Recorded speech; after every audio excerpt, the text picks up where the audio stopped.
ఈ కార్యక్రమాన్ని సమర్పిస్తున్న వారు MDH గరం మసాలా.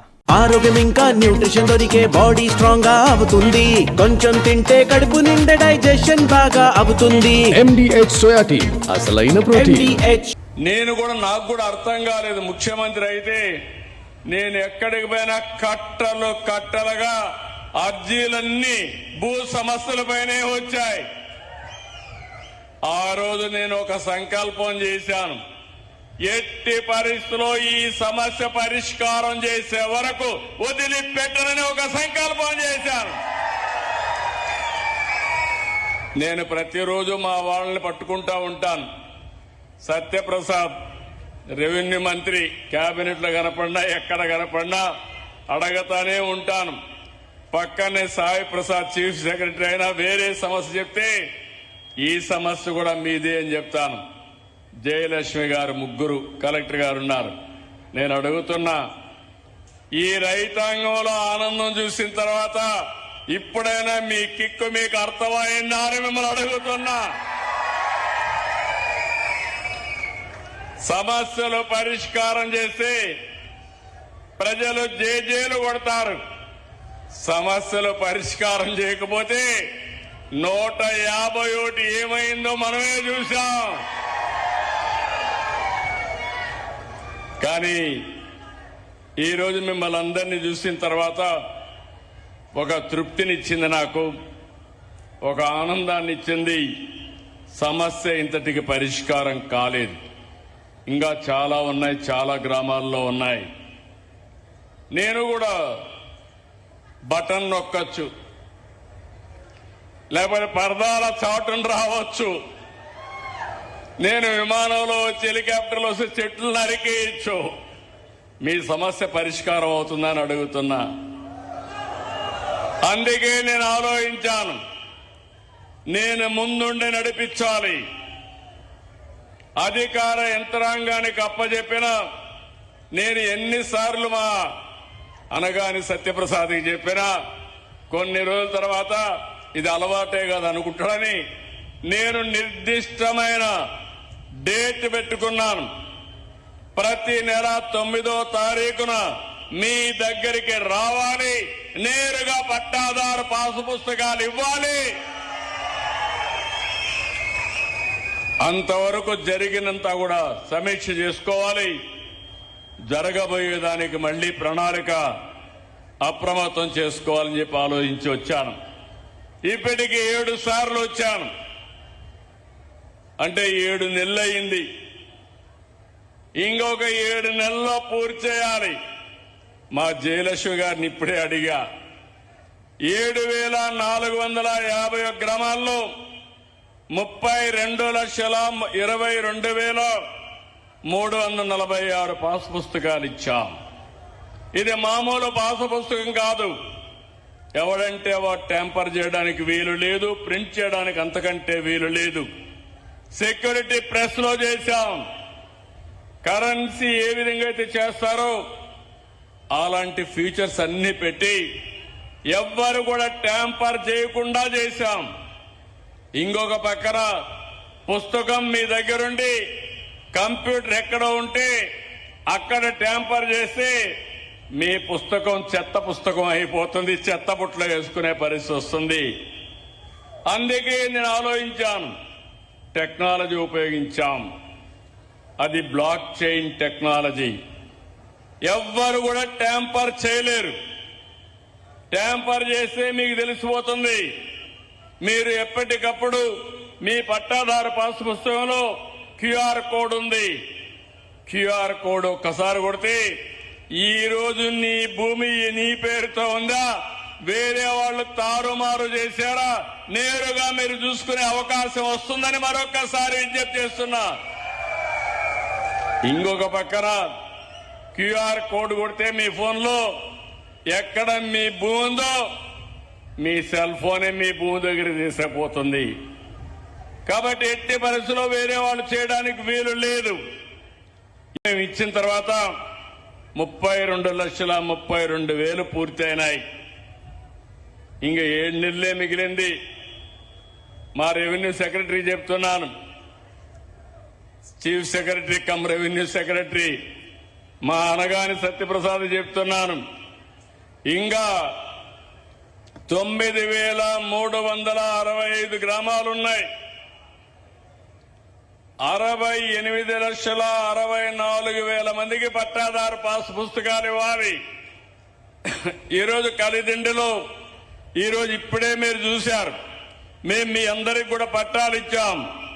నేను చూస్తే సర్వే నెంబర్ 2OROR కింద ఈరోజు మీరు చూస్తే దగ్గర చాలా మందికి ఇబ్బందులు వచ్చాయి. ఈ గ్రామంలోకి వస్తే దగ్గర 6 రకాలైనటువంటి కలిదిండిలో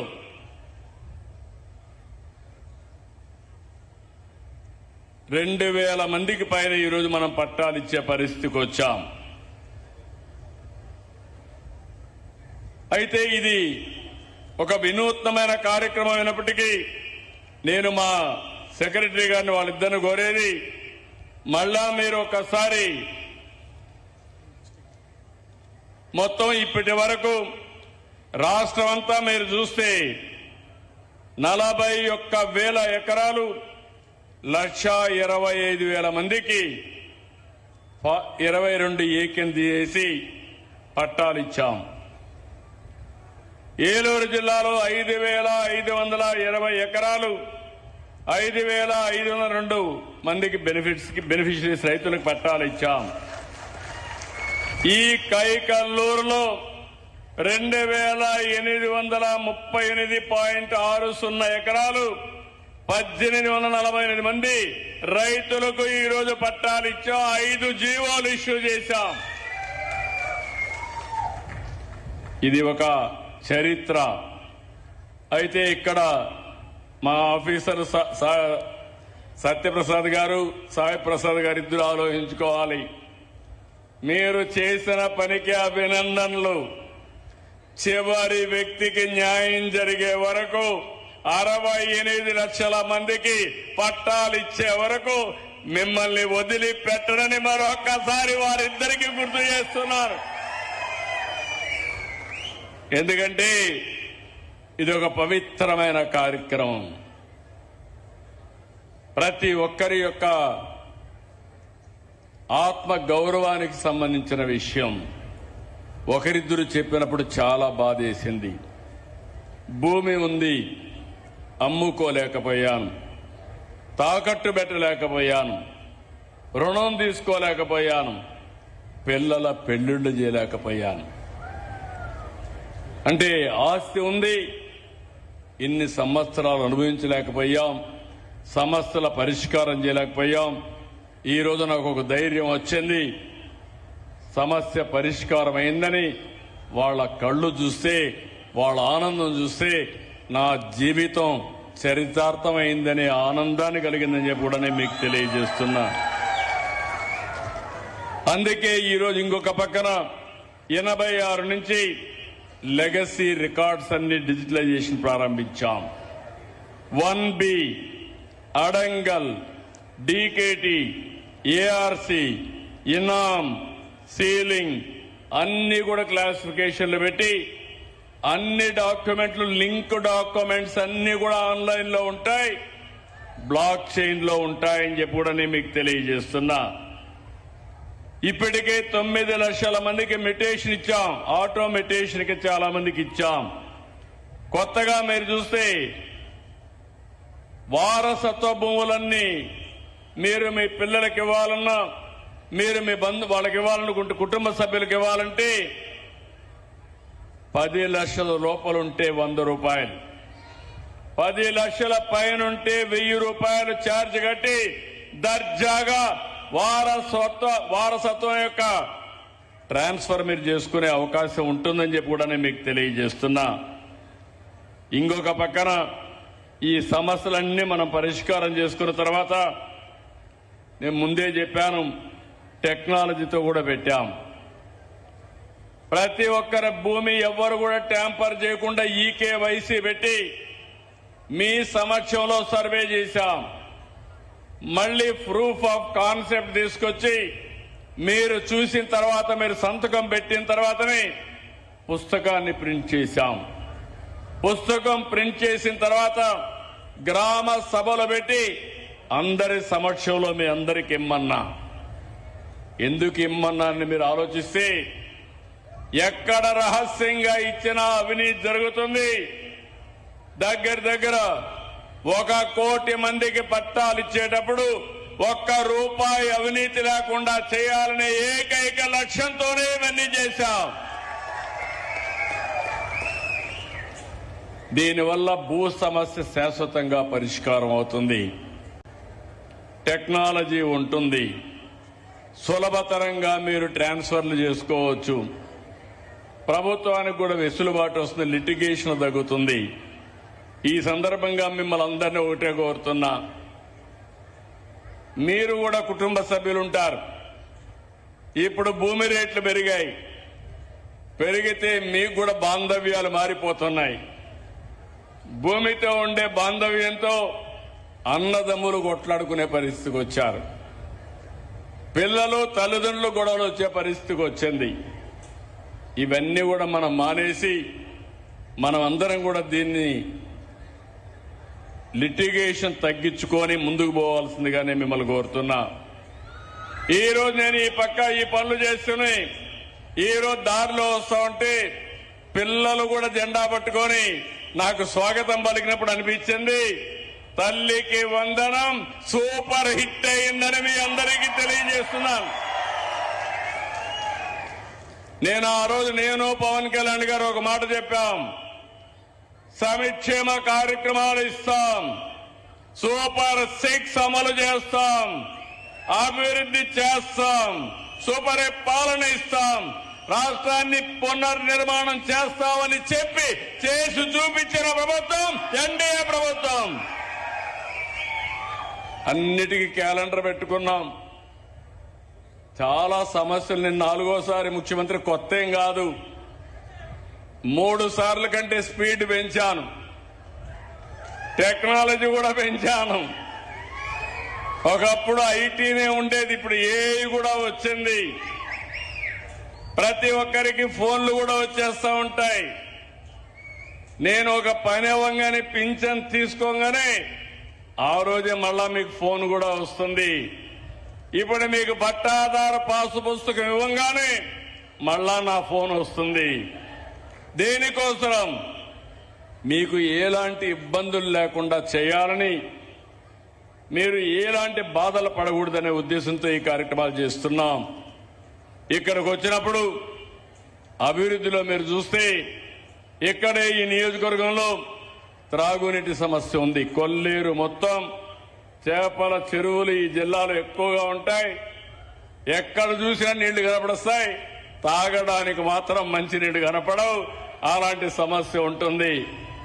అందుకనే ఈరోజు చేపల చెరువులు ఉన్నాయి కాబట్టి మీకు నీళ్లు ఇవ్వడానికి 36 కోట్ల రూపాయలు ఒక్క కైకలూరికి శాంక్షన్ చేశాం. వీలైనంత తొందరలో ప్రతి ఆడబిడ్డ కొళ్ళాయి ద్వారా ట్యాప్ ద్వారా నీళ్లు తిప్పుకునే పరిస్థితి రావాలి. అది కూడా చేసి పెడతామని మీ అందరికీ హామీ ఇస్తున్నా. ఈ జిల్లాలో 2వ సమస్య రోడ్ల సమస్య. ఎన్నిసార్లు వేసిన రోడ్లు వర్షాలు పడతానే నల్లరేగడి నీళ్లు కాబట్టి ఎప్పటికప్పుడు రిపేర్లు వస్తానే ఉంటాయి. ఆలోచిస్తున్నా, దీనికి కూడా ఒకప్పుడు మీరు చూస్తే ఎక్కడ చూసినా గుంతలు పడిన రోడ్లు. అడిగితే సమాధానం అడిగితే ఏమయ్యా గుంతలేసి పడ్డాయంటే నేనేం చేస్తాను, సమీక్షం ఇస్తున్నాం కదా, బటన్ నొక్కాం కాబట్టి గోతులో పడమని చెప్పేవాళ్ళు. నేను ఆ మాట చెప్పడం లేదు. సూపర్ 6 ఇచ్చాం. గుంతలు లేని రోడ్లు, సుజావుగా మీరు ప్రయాణం చేసే రోడ్లు ఇప్పించే బాధ్యత మాది. అందుకే రోడ్ల మీద ఈస్ట్ గోదావరి, వెస్ట్ గోదావరి మీ ప్రాంతంలో ఎక్కువ ఆలోచిస్తున్న, కృష్ణా కూడా కొంత ప్రాంతం, వీలైతే సిమెంట్ రోడ్లు పోతే ఎట్లుంటుందని ఒక ఆలోచన ఉంది. అయితే నా ఆలోచనకు కూడా ఖజానా కూడా సహకరించాలి. నేను అందుకే ఎప్పటికప్పుడు అభివృద్ధి చేయాలి, సంపద సృష్టించాలి, ఆదాయాన్ని పెంచాలి, పెంచిన ఆదాయం మీకు ఖర్చు పెట్టాలనేది ఎన్డీఏ సిద్ధాంతం. లేకపోతే ఇది సస్టైన్ కూడా కాదు. ఏదేమైనా మీరే చూస్తున్నారు, ఇప్పటికీ గడ్డు పరిస్థితులు అధిగమిస్తూ అంచెలంచెలుగా ముందుకు పోయే పరిస్థితికి వచ్చాం. ఇక్కడ మీరు చూశారు, నేను 14-19 నేను ఎప్పుడూ మాట్లాడేది ఎక్కువ మాట్లాడేవాడిని. ఈ రోజు చెప్పడం కాదు, ఆ రోజు చెప్పాను. ప్రపంచం మొత్తం ఆహారపు అలవాట్లు మారుతున్నాయి, భవిష్యత్ అంతా అక్వా రంగానిదే అని ఆ రోజు చెప్పి చూపించాం. 1924 విధ్వంస పాలనలో కుదేలు అయిపోయింది.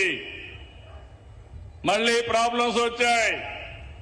అమెరికా యుద్ధం, ట్రంప్ విధానాలు మన మీద మళ్ళా పిడుగుపడే పరిస్థితికి వచ్చింది. కానీ ఈరోజు నేను ఇవన్నీ ఆలోచించిన తర్వాత ఏ విధంగానైనా సరే అక్వా రంగాన్ని ఆదుకోవాలి, రైతాంగాన్ని ఆదుకోవాలని ₹1.50 కరెంట్ ఇస్తారనే మాట నిలబెట్టుకున్నాం. నేను ₹2 ఇస్తే ఆ రోజు లేదు, నేను ₹1.50 ఇస్తానని జోన్ నాన్ జోన్ అనే పేరు పెట్టి 10 ఎకరాల పైన ఉంటే వాళ్ళ కరెంట్ ఇవ్వకూడదని ఒక ఆంక్షలు పెట్టి మిమ్మల్ని ఇబ్బందులు పెట్టారు. నేను ఈరోజు అందుకే ఆలోచించాను, 10 ఎకరాలైనా పర్వాలేదు, జోన్ నాన్ జోన్ లేదు, మీరు ఒక్కసారి రిజిస్ట్రేషన్ చేసుకుంటే అందరికి కూడా ₹1.50 కరెంట్ ఇస్తాం. మొన్నే కేబినెట్ నిర్ణయం అయింది, రేపు ఇమ్మీడియట్ గా ఇది కూడా ఇస్తాం. దీనివల్ల 1150 కోట్లు ఖర్చు అవుతుంది. అయినా పర్వాలేదు, దేశానికి చేపల ద్వారా ఆరోగ్యాన్ని మీరు కాపాడుతున్నారు. మీ ఆరోగ్యాన్ని, మీ ఆర్థిక ఆరోగ్యాన్ని కాపాడడం నా బాధ్యతగా మేము తీసుకుంటున్నాం. ఇది కూడా తొందరలోనే దగ్గర 12,500 కొత్త కనెక్షన్లు వచ్చి మొత్తం ఈ సబ్సిడీ అంతా కూడా మీకు వస్తుందని చెప్పి నేను మీకు తెలియజేస్తున్నా. ఈ సందర్భంగా నేను ఒక్క విషయం మీకు అందరికి గుర్తు చేయాలి. చాలా మంది మాట్లాడారు. ఈరోజు ఈ కార్యక్రమాలన్నీ మనం చేస్తా ఉంటే బాధ్యత కలిగిన రాజకీయ పార్టీలు, నేను ఎప్పుడు అనుకోవడం లేదు బాధ్యత ఉందని ఆ పార్టీకి. ఇక్కడ ఒక పార్టీ ఉంది మన రాష్ట్రంలో, దౌర్భాగ్యం ఉందా? పార్టీ పేరు తెలుసా మీకు? ఏ పేరు? గొడ్డల పార్టీ అనా? గొడ్డలి పార్టీ అని వాళ్ళు చేతులు పైకెత్తండి. అందరూ చేతులు పైకెత్తున్నారు. ఓకే, ఎందుకంటున్నానంటే నా సుదీర్ఘమైన రాజకీయ జీవితంలో 48 ఏళ్లు పూర్తి చేసుకున్నా. నేను మొట్టమొదటిసారిగా ఎమ్మెల్యే అయింది 78, నేను మంత్రి అయింది 80లో. అక్కడి నుంచి రాజకీయం చేశాను. దేశ రాజకీయాలు చూసా, రాష్ట్ర రాజకీయాలు చూసా, అన్నీ అయినాయి. రాష్ట్రంలో నేను చూసిన సమస్యలు మీరు చూస్తే, నక్సలైట్ సమస్య, హిట్ అండ్ రన్, వాళ్ళు ఎక్కడుంటారో ఎవరికి తెలియదు. ఒక లెటర్ పంపిస్తే భయపడిపోయి మనం అందరం కూడా డబ్బులు ఇచ్చేసేయాలి. 10 కోట్లు పంపంటే ఆ రోజుల్లో 10 కోట్లు పంపించారు. ఇవ్వకపోతే ఎప్పుడో ఒకసారి వచ్చి కాల్ చేసి వెళ్ళిపోతారు. అదే జరిగింది. ఆ రోజు నేను ఆలోచించాను, దీనివల్ల అభివృద్ధి ఆగిపోతుంది. హైదరాబాద్ చుట్టుపక్కల ఉండేవాళ్ళు, హైదరాబాద్లోనే ఉండేవాళ్ళు, గడ్డన్నారం, ఎల్బీ నగరు, పటాన్ చెరువు ఎంత ఉండేవాళ్ళు. ఆ రోజు నిర్ణయం చేసి నేను పోరాడాను. కడాన నన్ను వెంకటేశ్వర స్వామి దర్శనానికి పోతా ఉంటే, ఆ రోజు నేను బ్రహ్మోత్సవ సందర్భంగా లాంఛనాలు దేవుడికి ఇవ్వడానికి పోతా ఉంటే 23 క్లెయిమోర్ మైన్స్ నా మీద బ్లాస్ట్ చేశారు. సాక్షాత్తు వెంకటేశ్వర స్వామి దిగుచ్చి నాకు ప్రాణభిక్ష పెట్టాడు తప్ప ఇది నాకు మరో జన్మ. ఇంతవరకు ఇలాంటి సంఘటనలు ఎప్పుడు కూడా ఎవరు కూడా తప్పించుకోలేదు. ఒక ముఖ్యమంత్రిగా పంజాబ్లో ఇదే మరిగా బ్లాస్ట్ చేసి చనిపోయాడు. కానీ నేను భయపడలేదు. ఎందుకు భయపడలేదు అంటే నేను చేసింది మంచి పని, ప్రజలకు శాంతి భద్రతలు కాపాడాలి కాబట్టి నాకు ఏమైనా పర్వాలేదని ఆలోచించాను తప్ప నాకు ఏదో అవుతుందంటే నేను ఆ పని చేసేవాడిని కాదు. అది ఇటీవల ఎన్డీఏ ప్రభుత్వం మొత్తం ఇది చేశారు. దాన్ని నేను ఇప్పుడు చెప్పడం కాదు, కానీ ఆ రోజుట్లోనే ఎవరెవరి హస్తాలు ఉన్నాయో అక్కడ ఇన్వాల్వ్ అయిన వాళ్ళు కూడా ఉన్నాయి, కొన్ని పేర్లు కూడా ఉన్నాయి, అవి నేను మాట్లాడను. రెండోది, రాయలసీమ ముఠా కక్షలు, సినిమాలు తీసేవాళ్ళు, ఆ అరాచకాన్ని చూపించి సినిమాలు కూడా బ్రహ్మాండంగా ఆడించేవాళ్ళు. అది చూసిన తర్వాత నాకు అనిపించింది, నాగరిక ప్రపంచంలో మనుషులు చంపుకోవడం ఏంటి, చెట్లు నరకడం ఏంటి, ఆస్తులను విధ్వంసం చేయడం ఏంటి ఆలోచించి కఠినమైన నిర్ణయం తీసుకుని రాయలసీమలో ముఠా కక్షలు ఉండడానికి వీలు లేదు, ఫ్యాక్షన్లు రూపొందించిన పార్టీ ఎన్డీఏ ప్రభుత్వం ఆ రోజు తెలుగుదేశం. ఆ రోజు మా వాళ్ళు కూడా అరెస్ట్ చేశా. ఇద్దరు లీడర్లు నా మాట వినకపోతే, మీరు నా మాట వినకపోతే నేను మిమ్మల్ని కూడా వదిలిపెట్టని వాళ్ళని కూడా అరెస్ట్ చేసే పరిస్థితికి వచ్చాను. హైదరాబాద్ లో మత విద్వేషాలు రెచ్చగొట్టి 6 నెలలు కర్ఫ్యూ. ఆంధ్ర నుంచి హైదరాబాద్ పోవాలంటే, కర్నూలు నుంచి రావాలంటే బెంగళూరు నుంచి పాత బస్తీకి రావాలా, విజయవాడ నుంచి పోవాలంటే పాత బస్తీ ద్వారానే పోవాలి, ఎల్బీ నగర్ ద్వారానే పోవాలి. 6 నెలలు రాకపోకలు ఉండేటి కాదు ఓసారి.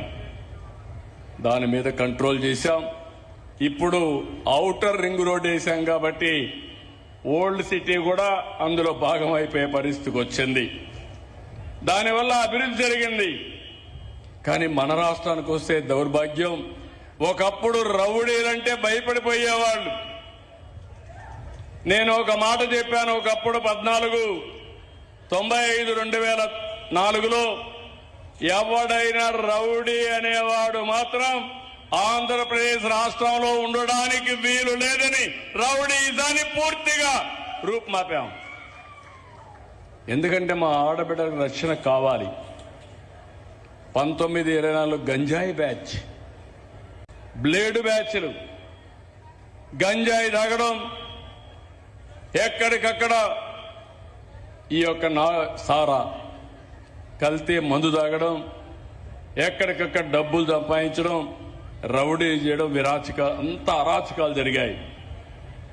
నేను 2024 నుంచి మీరు చూస్తున్నారు, మొహమాటం లేకుండా అణిచేశాను. ఏజెన్సీ ఏరియాలో వాణిజ్య పంట కింద గంజాయి పండించేవాళ్ళు.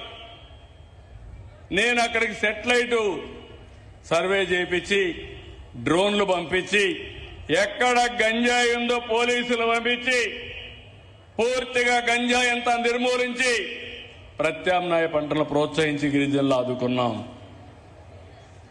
ఇంకో పక్క చాలా మంది గంజాయికి అలవాటు పడ్డారు, ఇప్పుడు కూడా మారడం లేదు. వాళ్ళ పైన ఒక పక్క పోరాడుతున్నా.